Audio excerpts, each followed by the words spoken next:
개장 전 80분 오늘장을 움직일 이슈들 짚어보겠습니다. 먼저 어제 시장 특징 헤드라인으로 체크해봐야겠죠. 외국인 8거래일 연속 코스피 매수, 삼성전자, 반도체 경쟁력 회복 기대입니다. 큰 상승 모멘텀은 없었던 어제 시장의 상승을 이끈 건 수급이죠. 여기에 수급에 따른 차별화 장세도 지속됐습니다. 잠깐 수급 특징 좀 체크를 해보면요. 외국인은 전기전자 업종을 비교적 큰 폭으로 매수를 했고요. 여기에 기계 장비도 1,000억 원 넘게 순매수했습니다. 즉 반도체 기존의 주도주 조선방산, 원전을 사들인 건데요. 여기에 기관도 이날은 마찬가지로 비슷한 흐름을 보이기도 했습니다. 코스닥 시장에서는요. 바이오주 차익 시연이 두드러졌는데 외국인과 기관 모두 매도하는 흐름을 보이기도 했습니다. 제약업종의 부진에 2차 전지주 강세에도 불구하고 코스닥 시장이 어제는 상대적으로 부진했던 건데요. 자, 이렇듯 수급에 의해 차별화가 계속되고 있는 가운데 어제도 삼성전자, 롱, 매수 기조는 이어졌습니다. 특히 어제 발간된 증권가 리포트를 보면 실적 턴어라운드 가능성을 보고 있습니다. 키움증권 8만 전자를 넘어 8만 9천 원을 목표가로 제시합니다. HBM4와 관련해서는요. D램의 경우 1세대 10나노 공정 수율이 개선됐다는 점을 언급하기도 했고요. 파운드리 경쟁력 회복을 예상하기도 했습니다. 흥국증권도요. 마찬가지로 7만 8천 원으로 목표가를 올려 잡으면서 주요 변곡점을 지날 때까지 확인할 요소들이 남아있다고 봤으나 마찬가지로 실적이 2분기 저점으로 턴어라운드할 가능성을 봤습니다. 자, 결국 두 리포트에서 공통점을 좀 찾아보자면 실적 개선 가능성이죠. 어제 삼성전자뿐만 아니라 하나솔루션도 그렇고요. 강했던 조, 방, 원 모두 실적 기대 업종입니다. 자, 앞서도 언급을 좀 자주 했습니다만 이번 주에는 지수 자체를 크게 움직일 굵직한 이벤트는 부재. 그러나 2분기 실적 발표는 활발하게 진행됩니다. 시장 분위기 자체가 종목 장세인 만큼 실적에 따라 업종별, 종목별 분위기가 갈릴 수밖에 없겠죠. 오늘은요. LG 현대일렉트릭이 실적을 발표하고요. 내일은 삼성바이오로직스, 목요일에는 SK하이닉스가 실적을 발표합니다. 실적도 계속해서 함께 주시해 보시죠.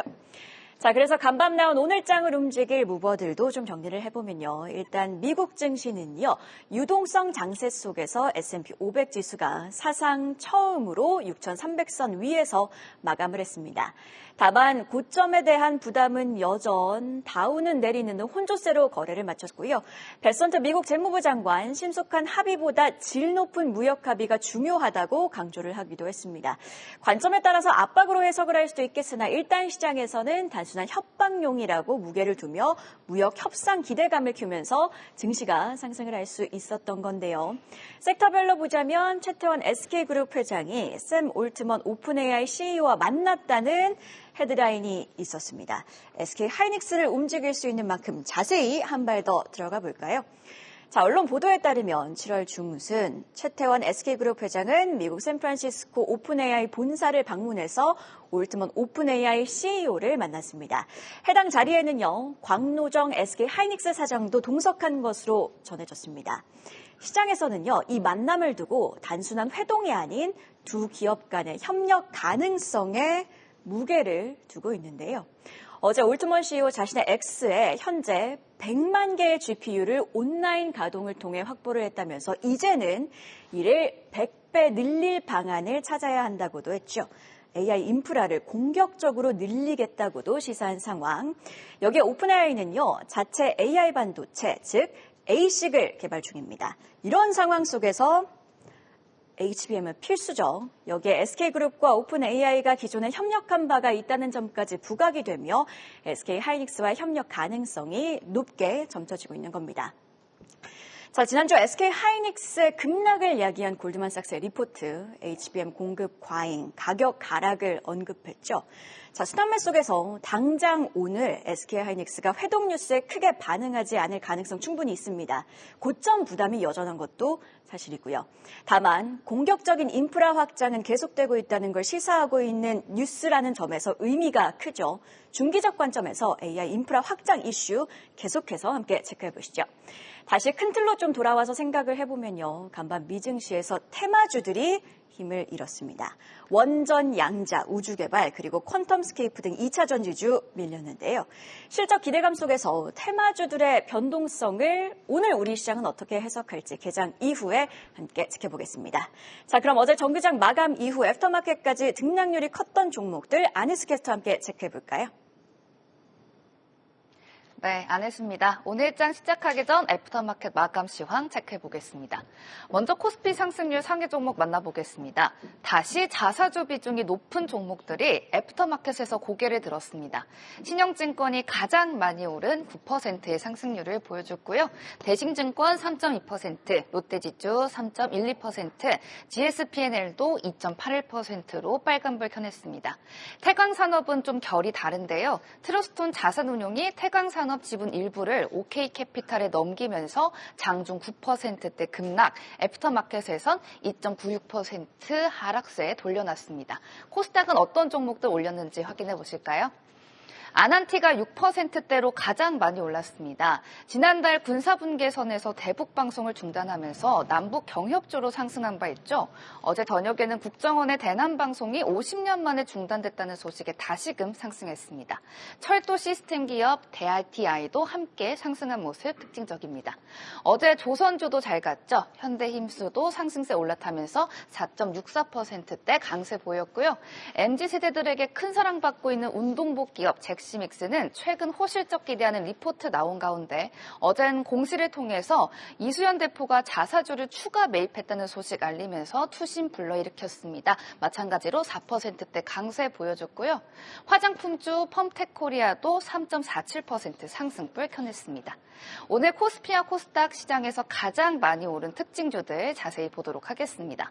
먼저 코스피 시장에서 가장 많이 올랐던 신영증권 보겠습니다. 어제 9.42% 상승했습니다. 기업들이 신규로 자사주를 취득할 경우 즉시 소각토록 하는 내용의 초강력 3법 개정안이 오늘 발의될 것으로 알려지면서 신영증권처럼 오랫동안 자사주를 쥐고 있던 기업들이 상승 탄력 받았는데요. 특히 신영증권은 자사주 비중이 53.1%에 달할 정도로 많습니다. 오늘은 주가 어떤 흐름 보일지 프리마켓에서도 다른 자사주 비중 높은 종목들과 함께 체크해 보시면 좋을 것 같습니다. 코스닥 급등주 아나티도 보겠습니다. 장 마감 후에 국정원이 대북 방송 송출을 중단했다는 소식 전해지자 남북 경협주들의 애프터마켓에서 강했는데요. 아나티도 정규장에선 하락 마감했는데 저녁 부전 6.12% 올랐습니다. 앞서 정부는 6월엔 군사 분계선 일대에 대북 확성기 방송을 중단했고요. 북측도 이에 상응해서 대남 확성기 방송의 스위치를 끄면서 아난티가 급등했었죠. 이번엔 북한 개별 관광 재개도 검토 중인 것으로 알려졌습니다. 아난티는 금강산에 리조트를 지었던 기업으로 잘 알려져 있는데요. 앞으로 남북 관계 관련 조치가 하나하나 있을 때마다 아난티 주가에도 관심을 가져봐야겠죠. 지금까지 애프터마켓 이야기 전해드렸습니다. 정규장 마감 이후 애프터마켓까지 어떤 종목들이 활발하게 움직였는지 아니스캐스터와 함께 체크해봤고요. 계속해서 증시 모닝 브리핑, 오늘은 유진투자증권 김영재 이사와 이야기 이어가도록 하겠습니다. 자, 신영증권 체크해보도록 하겠습니다. 거의 지금 애프터마켓까지 추가로 9% 상승을 하고 마감을 했는데 자사주 의무 소각 이슈가 다시 한 번 더 부각된 모습입니다. 전반적으로 어떻게 보셨을까요? 네, 사실 이번에는 자사주 비중이 높은 종목들이 애프터마켓에서 일제히 상승하는 모습을 보였는데 장 마감 이후에 새로 이제 상법 배정에 관한 뉴스가 좀 추가되었기 때문입니다. 구체적인 것은 지금 자사주를 즉시 소각하는 그런 내용을 담은 초강력 상법 개정안을 민주당 김현정 의원이 오늘 발의한다는 것인데요. 지금까지 발의된 여러 개의 상법 개정안들 중 신규 취득한 자사주에 대해서는 가장 빠르게 소각하는 것이 6개월 내였고요. 기존 자사주에 대해서는 법 시행 후 1년 내 소각이 가장 빠른 것이었습니다. 하지만 오늘 발의될 것으로 알려진 상법 개정안은 신규로 취득한 자사주는 즉시 소각하고 또 기존 자사주는 법 시행 후 6개월 이내에 소각하는 안을 포함하고 있기 때문에 현재까지 나온 자사주 관련 법안 중에서는 가장 강력하다고 판단할 수 있겠습니다. 민주당은 뭐 경제계의 의견을 수렴한 뒤에 9월 정기국회에서 여러 관련 법안을 하나로 모으는 작업을 한 뒤에 처리하는 것을 목표로 하고 있어 향후 추가적으로 더 강력한 개정안이 발의될 가능성도 뭐 열어두셔야 될 것 같습니다. 자사주 소각에 대한 강제성이 높아지는 것은 결국 기존 주주들에게 매우 좋은 호재라고 볼 수 있는데 오늘 정규 시장 상승 가능성이 매우 일단 높다고 보고 있는데요. 그렇지만 9월 정기 국회 이전까지 정확한 법안이 나온 것이 아닌 만큼 반등에 그칠 것인지 아니면 정고점을 돌파할지에 대해서는 좀 더 지켜보실 필요가 있다라고 있는데 저는 개인적으로는 반등에 그칠 가능성이 좀 있지 않나라고 보고 있는데 2차 상법 개정안 이전에 어떤 기업들이 유동화 작업들이 좀 활발히 진행될 가능성이 있기 때문에 그런 것은 이제 각 돌발 악재로 또 나올 수가 있어서 그런 걸 염두에 두신 투자자들이 아마 적극적으로 매수하지는 않지 않겠느냐라고 개인적으로 판단을 하고 있습니다. 지금 자사주 비중이 높은 종목들 하면 신영증권과 같이 증권주들도 있지만 뭐 예를 들어서 지주사도 있을 텐데 네. 굳이 비교를 하자면 증권주를 좀 더 유망하게 보시는지 아니면 지주사를 유망하게 보시는지도 궁금하네요. 저는 사실 개인적으로는 증권사를 훨씬 더 유망하게 보고 있는데 이거는 시장 상황과 또 실적의 어떤 교집합이라고 좀 보고 있습니다. 지금 현재 저 이제 일선에서도 뭐 지점에서도 일을 하고 있지만 상당히 브로커리지 수입이 크게 늘어나고 있는 것이 현실입니다. 이것이 향후에 지수가 뭐 5,000선까지 갈 수 있다는 전망이 나온 만큼 이러한 상황은 충분히 더 연장될 수 있다는 전제를 하신다면 증권 쪽에 좀 더 관심을 가지시고 굳이 자사주 비율이 높지 않은 증권사라도 관심을 갖는 것이 맞다라고 보고 있습니다. 증권주 같은 경우는 실적이 기대되는 상황이다 이렇게 강조를 해주셨습니다. 자, 코스닥 시장에서는 아난티의 상승률이 두드러졌습니다. 어제 뉴스가 하나 나왔죠. 국정원이 모든 대북 방송을 중단했다는 소식이 나오면서 아난티뿐만 아니라 다른 남북 경협 관련주들도 시간의 애프터마켓에서 활발하게 움직였는데 남북 경협주와 관련해서는 어떤 투자 전략, 어떤 접근이 필요할까요?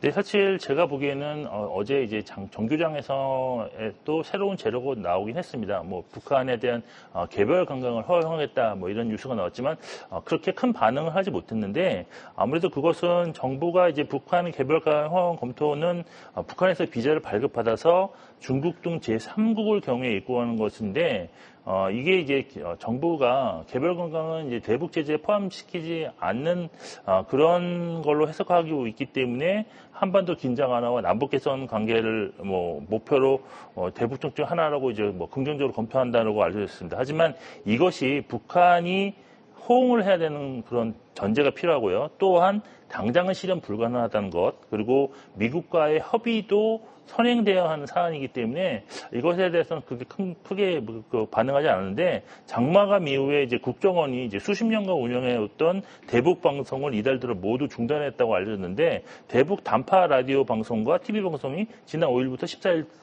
사이에 중단되면서 대북 방송이 현재는 이제 포착되지 않고 있다는 내용입니다. 이 두 가지 재료 모두 일단 정부의 남북 관계 개선을 위한 노력이 확실하다는 점에서는 상당히 좀 긍정적인 재료다라고 할 수 있는데 따라서 향후 추가적인 재료가 나올 가능성이 있다는 점은 상당히 좀 좋다고 볼 수 있습니다. 하지만 이게 기대감만으로 이미 상승한 뒤에 횡보 내지는 지금 조정을 보이고 있는 것이 대북주들의 특징인데요. 아직은 그래서 실적으로 연결되기에는 상당히 좀 멀고 그리고 사실 이것이 이렇게 나올 때만 좀 반짝하는 경향도 있기 때문에 좀 테마적으로 좀 접근하시는 것이 아직은 필요하지 않을까라고 판단하고 있습니다. 남북경협주 결국은 테마주다 이렇게 정리를 해보면 될 것 같습니다. 자, 이번에는요. 전일장 핫했던 섹터에서 이슈 찾아보는 시간이죠. 심수영 캐스터가 준비했습니다. 이슈픽 오늘은 2차 전지주 이야기로 시작합니다. 10년 만에 중국이 대대적인 전기차, 배터리, 태양광 산업 개혁에 나선다는 소식이 전일장 2차 전지주를 움직였습니다. 특히 섹터 내에서 유일 에너테크가 상한가 터치했고요. KGA가 15%대, 사마알미늄이 13%대 강세 보였습니다. 중국 정부가 움직인 이유는 간단합니다. 디플레이션, 그러니까 경기 침체 속에 물가가 하락하는 상황을 막겠다는 건데요. 현재 전기차, 배터리, 태양광 패널 산업 내에서는 출혈 경쟁이 심해지며 수익성이 계속해서 악화되고 있는 상황입니다. 중국 정부는 오는 9월 공급 개혁안을 발표할 예정이고요. 산업별로 최대 30% 규모의 감산이 이루어질 수 있다는 전망이 나옵니다. 중국의 저가 공세에 힘겨웠던 우리 기업들, 이제는 진짜 반등할 수 있을까 하는 기대가 드는데요. 핵심 변수는 감산 정책의 지속성과 강도일 테니 관련 소식 계속해서 주시해 봐야겠습니다. 다음 소식도 살펴보겠습니다. 블랙핑크의 뛰어가 글로벌 주요 차트들을 석권하면서 YG의 주가도 뛰고 있습니다. 전 일장 YG의 음원과 음반 유통을 담당하는 자회사죠. YG 플러스가 13%대 강세 보였고요. YG 엔터테인먼트가 7%대 강세 보였고 훈풍이 번지며 SM과 하이브도 강세 보였습니다. 블랙핑크는 현재 16개 도시에서 31회 규모의 월드 투어를 진행 중인데요. 신곡 흥행과 투어 수익이 맞물리면서 YG 엔터테인먼트의 하반기 실적 개선 기대감도 커지고 있습니다. 관련해 DS투자증권은 블랙핑크 완전체 활동에 따른 YG 실적 기업 매출액을 5,450억 원으로 추정했습니다. 5,450억 원이 얼마 정도냐면요. 지난해 YG 매출의 무려 149% 규모입니다. YG 엔터테인먼트의 주가가 계속해서 뛸 수 있을지 더 자세한 전망은 이어지는 분석에서 살펴보시죠. 지금까지 심수연이었습니다. 네, 이슈픽 하나씩 체크해 보도록 하겠습니다. 중국 정부가 과잉 공급과 관련해서 감산 기조를 밝힌 가운데 최종안이 9월쯤에 확정될 것이라는 외교가의 전망들이 나오고 있습니다. 이에 연일 우리 시장에서 2차 전지 리튬 관련주들이 반응을 하고 있는 상황인데요. 우리 투자자분들이 어떤 포인트에 좀 주목을 해보면 좋을까요? 네, 일단 중국 정부가 공급 과잉 상태로 이제 출혈 경쟁이 나타나고 있는 첨단 산업에 대한 교조 조정을 단행한다는 내용인데 오는 9월에 이제 말씀하신 것처럼 공급 개혁 방안을 확정해서 발표한다는 이거는 아직까지는 소문이라고 보시면 될 것 같습니다. 사실 중국 정부가 공급 과잉에 칼을 대는 것은 10년 만으로서 전기차, 배터리, 태양광 패널이 여기에 포함된 것으로 알려지고 있고 공급 개혁 방안으로는 비대에 의해서 간신히 사업을 영위하는 좀비 기업의 퇴출, 그리고 노후화된 공장 폐쇄, 그리고 지방 정부의 과도한 보조금 지급을 제한하는 방안이 나올 것으로 지금 예상되고 있습니다. 이번 공급 개혁이 나오게 된 근본적인 원인은 디플레이션 위험을 제거하기 위함인데 지금까지 과도하게 경쟁에 따른 가격 하락이 지속되면서 소비자 입장에서는 필요한 제품 구매를 나중에 좀 미루면 더 싸게 살 수 있는 그런 현상이 지속되면서 수요가 이제 둔화되고 이에 기업들의 마진이 하락하면서 경영이 악화되어 신규 고용할 수 없어 실업률이 증가하는 악순환이 나타나고 있어서 이를 해소하기 위한 것이 목적입니다. 이번 개혁 조치로 산업별 최대 30% 감산이 전망되고 재고 소진이 빨라지면서 제품 가격 반등을 예상할 수 있는데 문제는 감산이 있더라고 하더라도 얼마나 단기간에 구조 개혁의 성과로 이어지는가가 좀 더 지켜야 될 대목이라고 할 수 있겠습니다.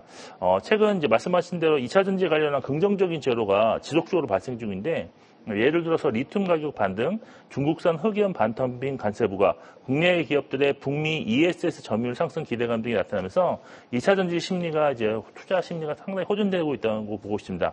아직은 실적으로 이것이 바로 연결되지는 못하기 때문에 펀더멘탈적으로는 아직은 그렇게 좋은 그런 펀더멘탈이 좋지 못하지만 일단 장기 소외에 따른 긍정적인 재료에 대한 민감도가 좀 커진 만큼 추가적인 반등 가능성이 높아진다는 그런 구간으로 접근을 해보시는 게 좋을 것 같고 따라서 포트의 일부 편입이 좀 필요하지 않을까라고 보이는데 구체적으로 관련 종목에 대한 선택이 좀 어려우시다면 저는 개인적으로 2차 전지 관련 ETF 투자도 사실 많이 소외받았던 ETF들이 꽤 있습니다. 그래서 이런 ETF 투자를 일부 편입하시는 것을 고려해 보시는 것이 어떨까라고 지금 고려하시면 좋을 것 같습니다.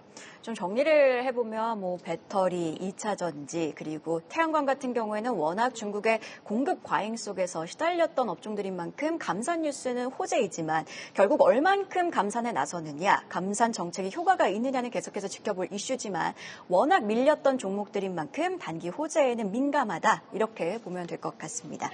자, 그리고 이슈픽 두 번째 뉴스도 체크를 해보도록 할 텐데요. 전 세계가 지금 블랙과 핑크 열풍에 젖어들었습니다. 블랙, 핑크의 영향권 안에 들어온 건데요. 신곡 띄어를 들어보면 지금 아침이지만 벌써 이렇게 어깨가 들썩들썩 거리는 것 같습니다. 다만 이미 좀 인기가 있었던 걸 시장에 알고 있었다 보니 YG 플러스도 그렇고 YG 엔터테인먼트 모두 큰 폭으로 오른 상황이라서 주가 차원에서는 어떻게 접근을 해야 할지가 좀 궁금하신 분들 많을 것 같은데 어떻게 보고 계실까요? 네, 사실 여기에 대한 내용도 이제 많이 보도가 되었으니까 그런 걸 참고를 하실 필요가 있는데 이러한 폭발적인 인기에 이제 어제도 이제 말씀하신 것처럼 YG 엔터테인먼트가 7.4% 상승, 음원 유통을 담당하는 YG 플러스는 지금 13.6% 상승했는데 단기적으로만 본다면 추가 상승 가능성은 열어두시고 좀 대응이 필요하다라고 저는 보고 있습니다. 그 이유는 현재가 이제 블랙핑크가 막 컴백해서 공연 및 음반을 소개하기 시작한 시기라는 점인데 블랙핑크의 인기를 재확인할 수 있었다는 점이 일단 긍정적이고요. 또 향후 내년 1분기까지 글로벌 공연과 순차적인 앨범이 나올 수 있어서 지속적으로 좋은 뉴스가 꾸준할 수 있기 때문입니다. 다만 향후 예상되는 실적을 이미 선반영을 해서 주가가 이제 꾸준하게 미리 상승했다는 점 부담인데 YG 엔터테인먼트 같은 경우 현재 주가가 올해 예상 실적을 기준으로 본다면 PER이 지금 30배가 좀 넘어가는 그런 수준에서 형성되고 있다는 점은 부담 요인으로 볼 수가 있습니다. 그리고 이제 저는 이제 엔터주 투자자 관점에서 본다면 이번 블랙핑크의 성공적인 컴백이 곧 완전체로 돌아오게 될 BTS 성공을 미리 좀 볼 수 있게 만들었다는 점에서 하이브 역시도 좀 관심권에 두시는 것이 좋다고 좀 판단하고 있는 상황입니다. 그러면 지금 두 기업을 언급을 해주셨어요. YG 엔터테인먼트 그리고 하이브. 이 둘 중에 종목 매력도를 좀 비교를 한다면 하이브가 더 나을까요? 아니면 YG 엔터테인먼트나 YG 플러스가 나을까요? 사실 시가총액이 작은 기업들이 아마 투자 수익률은 더 확실하게 챙길 수 있다는 점은 긍정적이라 보고 있지만 그래도 좀 안전하고 그다음에 이제 기대 요인이 더 많은 것은 역시 아직까지 BTS 완전체에 대한 기대감은 주가에 완전히 반영됐다고 저는 개인적으로 판단하지 않고 있습니다.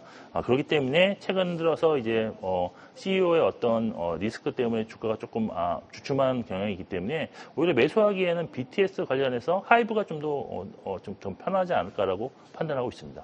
네, 이렇게 엔터주 전반에 대한 투자 의견까지 들어봤고요. 증시모닝 브리핑 오늘은 유진투자증권 김영재 이사와 함께했습니다. 고맙습니다.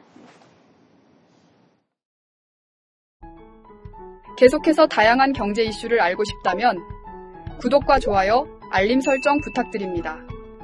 AI 캐스터 권미정이었습니다.